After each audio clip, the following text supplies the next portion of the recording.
Pada zaman dahulu kala, tepatnya di wilayah Sumatera Selatan, terdapat putri kemarau. Nama asli putri tersebut adalah Putri Jelitani. Dia disebut putri kemarau karena lahir pada musim kemarau. Sayangnya, ibundanya sudah meninggal dunia, sehingga dia menjadi putri semata wayang sang raja. Raja tersebut adalah raja yang bijaksana. Negeri yang dipimpinnya begitu tentram dan makmur.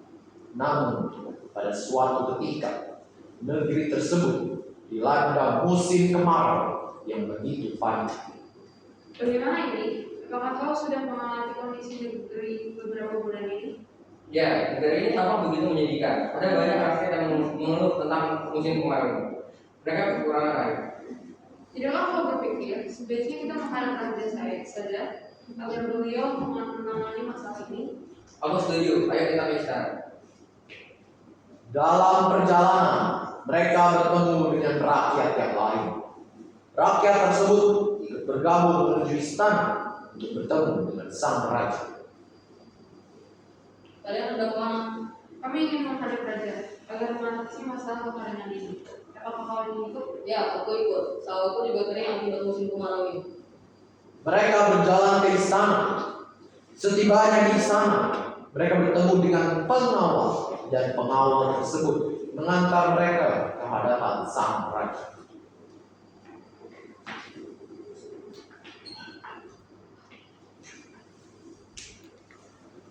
Ada berita apa hingga kalian datang kemari?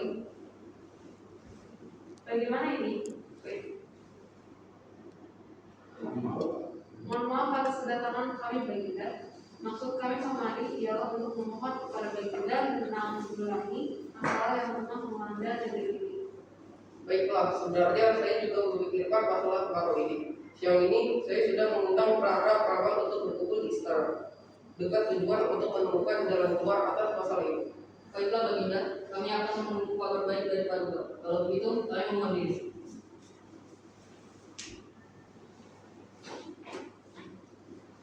Pada siang harinya, para peramal yang telah diundang oleh raja datang ke istana.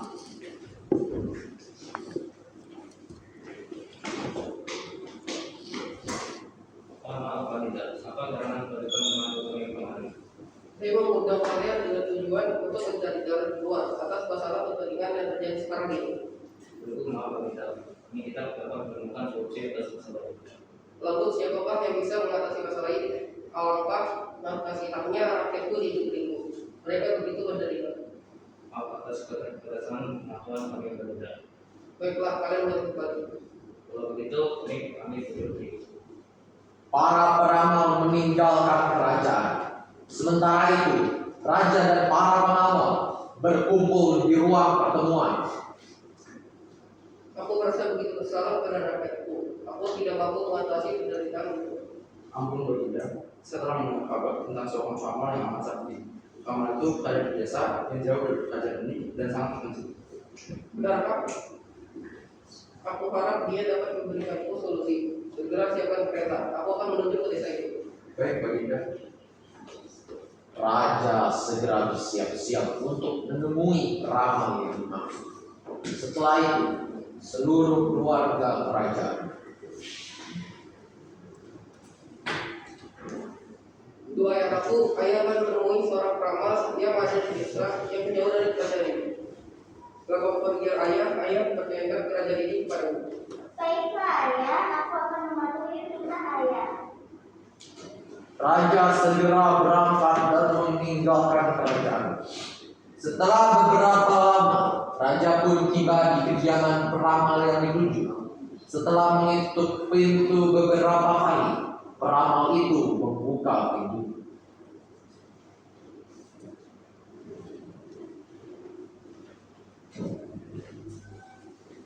Suatu permohonan bagi hamba. Baginda telah jauh-jauh bukan berburu. Hamba meraih silakan masuk. Mohon maaf hanya sebuah hunian yang sederhana. Maaf telah mengganggu waktu Anda. Kiranya apa yang membuat Paduka datang kemari? Wahai Tuan peramal, negeriku telah dilanda musim kemarau. rakyatku kesulitan dalam menghadapinya, dan aku tidak mempunyai jalan keluar. Tolong, apakah kau ada cara untuk mengatasinya? Tidak ada petunjuk yang akan membawa masalah tersebut. Juga dari memberi terbuka. Petunjuk tersebut akan segera muncul melalui mimpi sang manusia. Baiklah, Tuan Peramal, aku akan menanyakannya kepada putriku. Terima kasih telah membantu. Nanti kembali ke kita. Sang raja pun meninggalkan rumah ramal. Setelah sampai di kerajaan, raja kemudian menemui putrinya.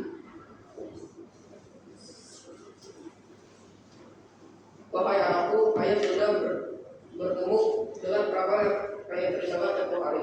Dia mengatakan bahwa petunjuk tentang jalan keluar atas masalah negeri ini akan datang dalam mimpi. Tidakkah kau bermimpi mengenai hal tersebut? Mohon maaf ayah, aku belum mengalami mimpi tersebut. Akan tetapi alangkah baiknya jika masalahku dengan ini kita serahkan saja kepada Tuhan. Benarlah perkataanmu, wahai putriku, maka ayah sudah sadar dengan apa yang seharusnya ayah lakukan. Malam pun tiba. Sang putri tertidur di kamar pribadinya. Saat tidurnya itu, putri bermimpi bertemu dengan ibu. Wahai putriku, apa yang tengah dialami oleh negeri ini akan segera berakhir apabila ada seorang gadis yang bersedia berkorban dan mau menceburkan diri ke laut. Putri segera terbangun dari tidurnya. Raja juga masuk ke dalam kamar putri kemarau untuk menenangkannya. Ada apa, wahai putriku? Ayah, aku mendapatkan mimpi. Dalam mimpi tersebut aku bertemu dengan ibunda.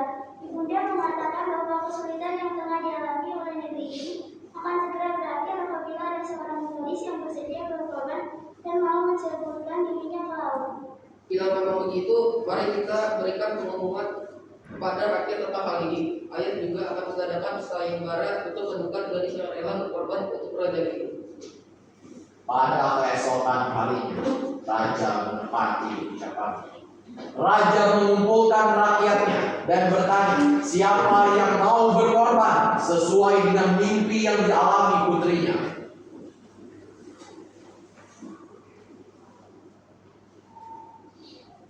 Wahai rakyatku, adakah dari kalian yang bersedia mengajukan diri untuk melaksanakan amanah ini?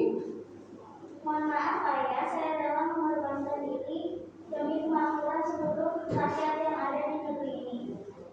Jangan anakku, engkau adalah satu-satunya keluarga yang memiliki.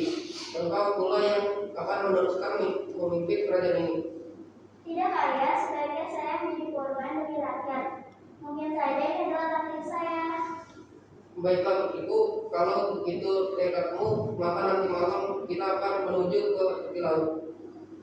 Malam pun datang dan raja, putri, serta rakyat sudah berada di tepi laut yang curam. Anakku, apakah kau yakin dengan semua ini? Iya ayah, tolong ikhlaskan pekerjaanku dan maafkan juga kesalahanku. Baiklah rakyatku, marilah kita kembali ke rumah masing-masing. Setibanya di istana, raja putri tinggal dalam kamar. Kala itu, raja mendengar suara. Pergilah ke tepi laut dan temui putrimu. Raja terbangun dan bergegas menemui rakyatnya kembali.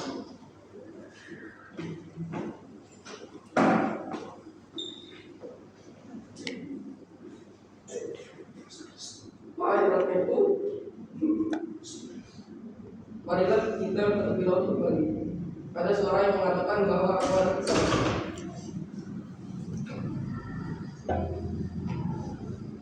Terima kasih Tuhan, engkau menyelamatkan putriku. Pengawal segera bawa putriku kemari. Raja sangat bersuka cita dan rombongan itu pun kembali ke istana. Masalah sudah terselesaikan dan beberapa tahun kemudian putri kemarau menjadi ratu menggantikan ayah. Dia memerintah dengan bijaksana sehingga rakyatnya bisa hidup dengan tenteram dan makmur.